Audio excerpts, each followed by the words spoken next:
This is the squat. So this will be a little bit lengthier because I want to make sure you understand the basic squat. So what you're going to do is you're going to basically, feet are going to be a little bit wider, legs are a little bit closer. So shoulder width apart. Toes are a little bit wider than the heels. And whenever we do squats or anything like this, we want to make sure as we squat down, the knees follow the toes. So as I go down, my knees are going to follow the same as my toes. When you're doing your first squats, you have a couple options. You can do it next to something so you can hold on to. If you need something like that, I suggest a TRX or the railing of like a squat rack or something.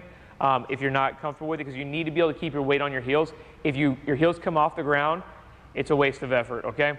So basically, I'm going to have Brooke put her arms out in front of her. This is going to add a little counterbalance. And then she's going to sit her butt back into the squat. Knees are going to push out to follow the toes.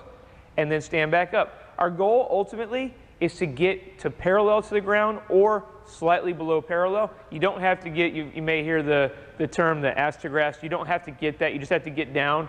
I really like just below parallel. But if you get parallel, I'm happy. So we'll do that again. Go ahead and squat down. Good. Stand back up. Now I'm going to have Brooke turn to the side so you can see it from the side.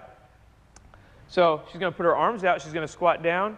And she's going to hold it right there for me. So you see the angle of the back here and the angle of the shins, those are pretty similar. We want to try and keep that.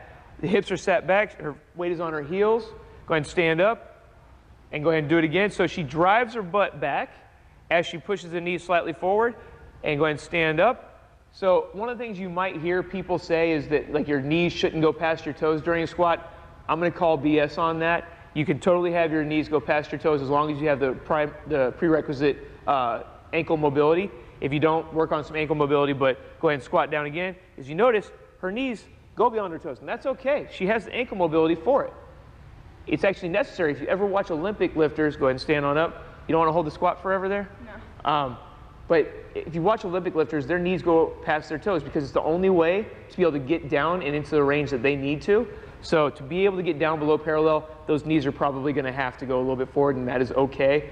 Don't worry, it's not going to hurt your knees as long as you're keeping the weight on the heels and you're actually sticking your butt out. If your knees are going forward but your butt's not going back like it needs to, that's where you'll start having issues with the knees. And that is a squat.